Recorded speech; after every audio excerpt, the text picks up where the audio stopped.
Yaitu pembukaan, acara kedua doa, yang ketiga laporan pelaksanaan. Kami mengucapkan terima kasih sekali kepada Pak Darmabudi, Pak Pasteri juga yang sudah memfasilitasi permasalahan ini.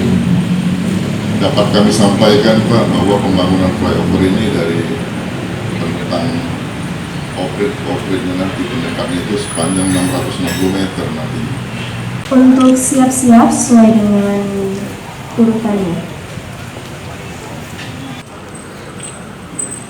Untuk para hadirin untuk tetap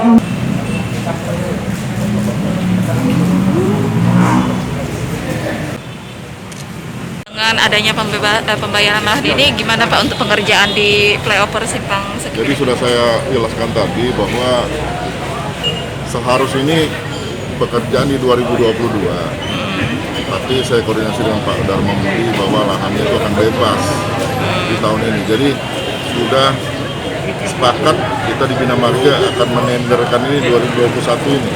Terus yang kita kan di 2022 nanti kontraknya, nah ini kita geser.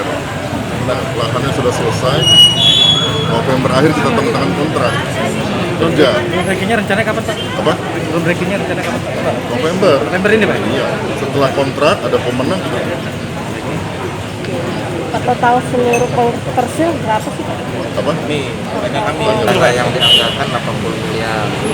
Jadi dibagi dua sharingnya, 56 miliar provinsi, 24 kota. Kota sudah melaksanakan pembayaran tahap 1 7 miliar. Kita sudah 2 tahap nih, tahap 1 12 miliar, 9 miliar, tahap 2 12 miliar. Karena tidak banyak lagi karena sebagian sudah lahan milik pemerintah. Jadi kalau kota belum selesai gimana? Kami akan dorong. Kami sudah 2 hari ini didebat oleh Komisi 4 oleh Pak Samsul bahwa ini harus laksana. Makanya kami yang disebutkan hari ini kami sudah komitmen pembangunan lokal.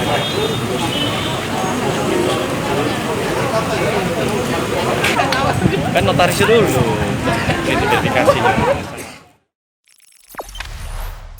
Jangan lupa subscribe, share, komen, dan like ya.